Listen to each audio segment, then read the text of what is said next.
Hello, this is just a quick little intro to my intro, just to say that this video was recorded about a month ago because I was absolutely sure that I would have 1,000 subscribers within a week, but I didn't. It's just teetering on the brink now, but I cannot leave this video any longer because it will be totally out of date and there are lots of thank yous in it which I really want to get thanked. So apologies if it's not quite 100% accurate, but the spirit's there, even if the letter isn't. So please enjoy this little video celebrating 1,000 subscribers. Hopefully by the time this video is being watched, it is actually true.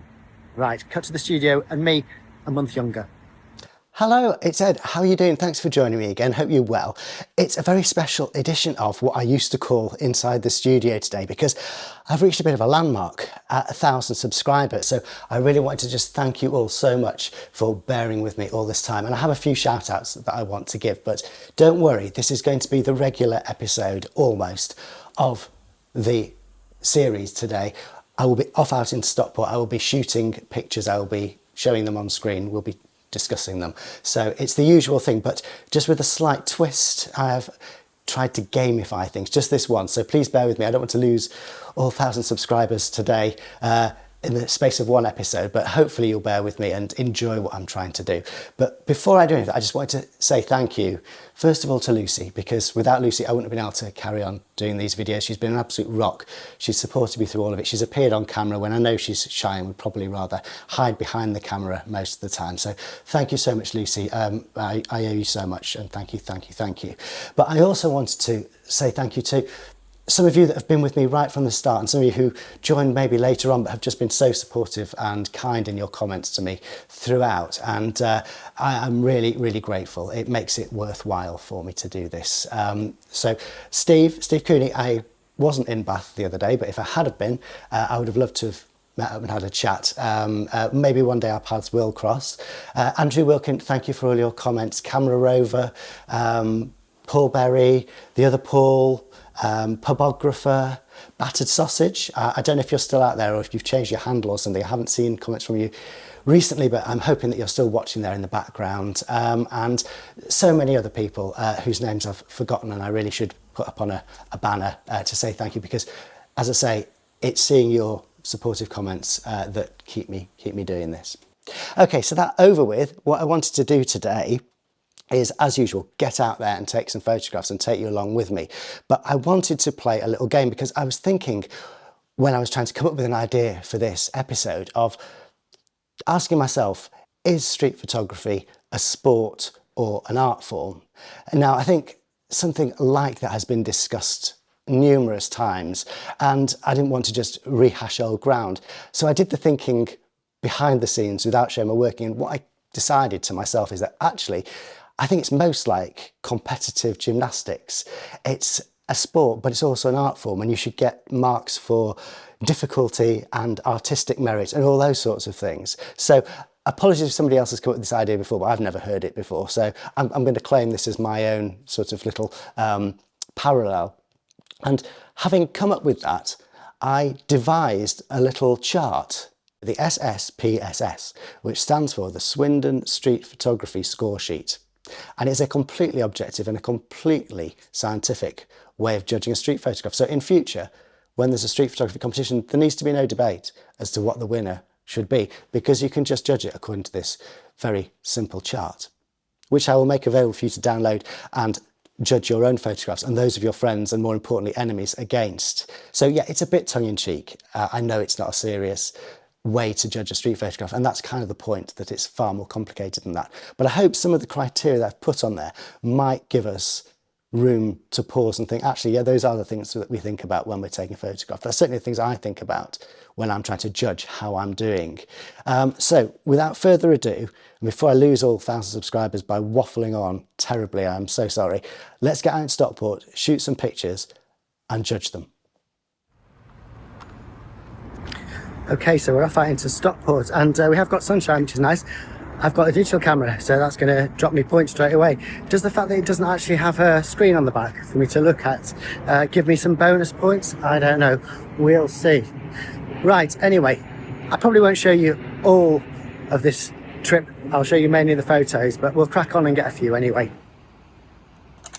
And here's the first one. So Points for this, what do you think? Well, let's refer to the chart. So here we can see it's not really a street photograph, is it? But I'm just warming up, so we'll gloss over it fairly quickly. If you're looking at the point system, I'm basically getting points for it being sharp, and it's pretty well exposed. But other than that, there's not much to say about it, so we'll move swiftly on. So there's one of my signs, the hypervigilance signs. So I'm going to try and use that because it's a nice light around here. Maybe something going past.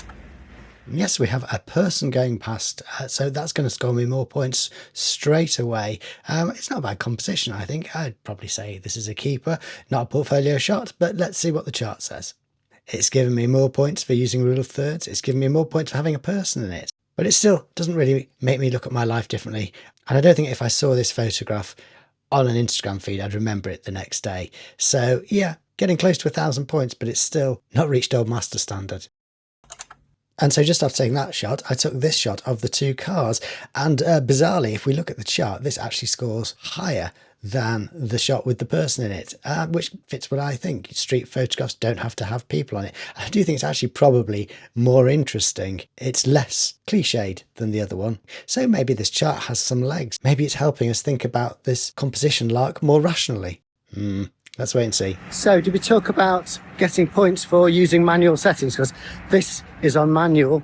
I've set the aperture, the shutter speed, and the ISO using a prime lens. So you should get extra points for that, but it's really just about using what works. And sometimes you want to be on manual settings because I want exactly the particular things to be dark and light, but usually automatic is fine.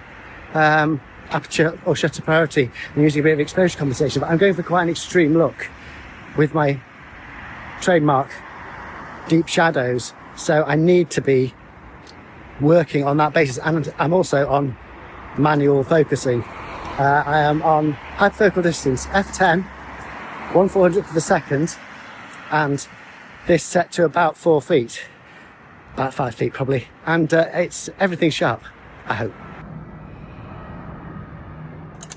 And here's the next shot I took, and the eagle-eyed amongst you will have noticed that this SSPSS doesn't actually have a thing on it to score you points for using manual settings because I forgot to put them on.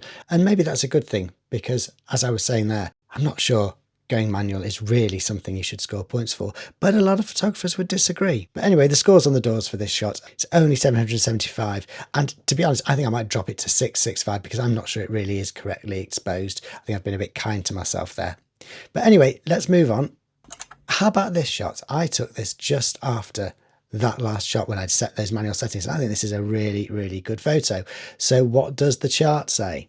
And yes, the chart agrees with me. It's given me a whopping 3,930 points. And that is because I have completely objectively said that the photo makes me look at the world differently. Well, it does. And I will remember this photo the day after I saw it.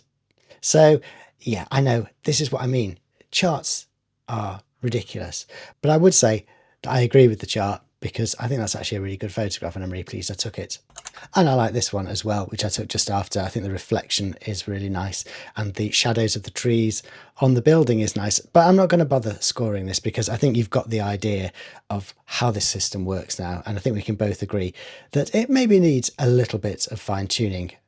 Maybe you could suggest in the comments below how that might be done. But let's have a look at just a couple more photographs while we're out and about. The moon's still up there. Maybe we can do something with the moon, a moonshot. Yeah, a moonshot, I quite like that. The nice hard shadows, lots of blue in the sky. Again, I don't know whether you would get points for this if you were doing it on a chart because it's not doing what's expected of a street photograph. And yet I think it's better than a lot of street photographs that you would see that do follow all those rules. Now, this is probably not a very exciting shot, but I've taken pictures of that many times when the hoardings were there and they've gone. They're probably never going to come back. So I'll get a picture of it in the interim stages before all this probably disappears. And yet a street photograph, but actually more of a documentary photograph really, because that's the point. I'm documenting something as it's changing. So I'm not going to judge that as a street photograph. Or this one, although this is kind of an interesting street photograph. The guy up there on the railings looking down at the world below and this red tube. I like the blue, the red, the geometrics. It's a nice shot. But I think there we should leave it. So that's about it for this 1,000 subscriber special. Thank you so much again to all of you for being out there and supporting me all the way through. If you haven't already subscribed, what are you doing? Come on, subscribe, please. Let's get to 10,000 before the end of the week. I don't think we're ever going to get there, but you know, we can dream. I never thought I'd get to 1,000. So thank you so much for that. Please do comment in the comment section about what you thought about the SSPSS and whether you think it's the way forward for judging street photography. And I will be back very soon with something completely different and probably a bit more what you're used to. But until we meet again, take care of yourselves, enjoy what you're shooting. Bye for now.